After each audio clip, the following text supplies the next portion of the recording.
Hello, c'est Guillaume, ingénieur en finance de marché. Alors le cours de l'or atteint à nouveau les 2000 $ l'once après avoir atteint les 2100 $ assez récemment. Tu sais, l'or, c'est cette valeur ancestrale de protection utilisée et transmise depuis de nombreuses générations d'humains pour conserver de la valeur à travers le temps.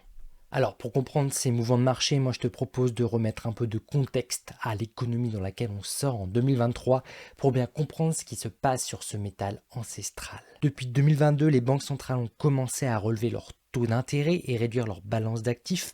Aujourd'hui, la Réserve fédérale américaine et la Banque centrale européenne affichent des taux directeurs à 5,50% et 4,50%. Donc ça offre quand même une certaine attractivité pour ceux qui veulent placer simplement leur argent, leur cash directement sur des livrets, sur des comptes rémunérateurs.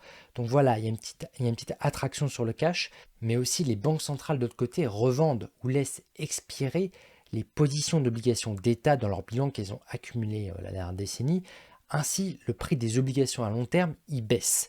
Et naturellement, les taux de ces obligations montent parce que c'est inversement proportionnel. Ce qui attire davantage d'investisseurs parce que des taux d'obligations long terme plus élevés, c'est plus rémunérateur et pour sécuriser du cash sur 10 ans, 20 ans, 30 ans, ça peut être intéressant. Donc voilà, depuis juillet 2022, on est dans une période où le cash est un peu attractif quand même pour des investisseurs qui cherchent de la sécurité, de la protection.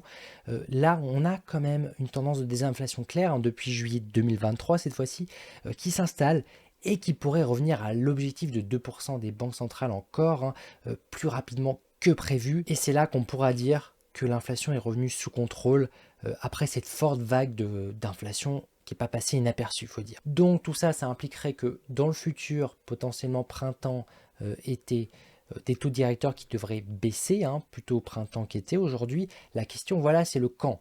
Il y a une incertitude là-dessus parce que les banques centrales, les estimations des analystes sur les banques centrales et sur l'inflation, ils se sont souvent trompés.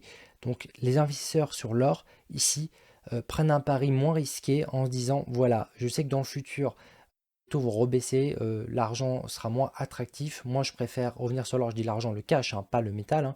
Donc voilà, le cash sera moins rémunéré. Aujourd'hui, l'actif de protection roi ultime, c'est l'or, ce métal précieux. Donc oui, alors oui, bien sûr, d'un autre côté, les conflits au Moyen-Orient, en Ukraine avec la guerre au Moyen-Orient, et ce qui se passe un peu partout en monde, en Arménie, en Azerbaïdjan, etc., avec l'Afrique et un ralentissement économique en Occident qui inquiète. On est aussi dans une situation où il y a des catalystes économiques et géopolitiques pour aller vers plus de sécurité.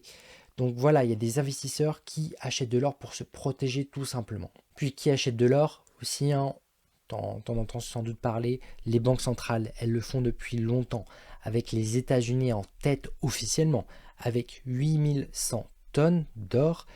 Après, officieusement, c'est peut-être la Chine qui serait un des États qui détiendrait le plus d'or au monde, avec officiellement 2100 tonnes d'or, mais avec la plus grande production d'or en interne de 330 tonnes par an et avec une capacité d'achat à 500 tonnes par an depuis 2015, donc il y a 8 ans. Là, on peut clairement estimer que ces réserves sont plus importantes que les réserves officielles. Après, il ne faut pas confondre les réserves des gens, des particuliers, des privés qui vivent, même des entreprises qui vivent dans les régions du monde, dans les différents pays. Là, on va parler des réserves publiques, de l'État, des banques centrales.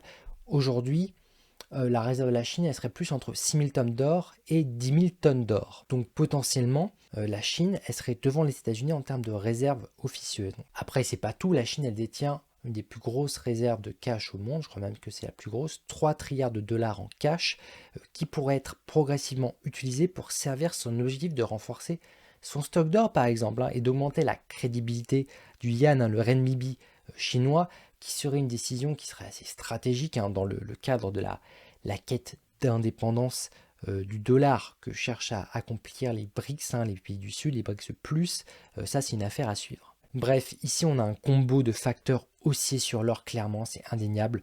Après, moi, j'aime bien revenir aux fondamentaux.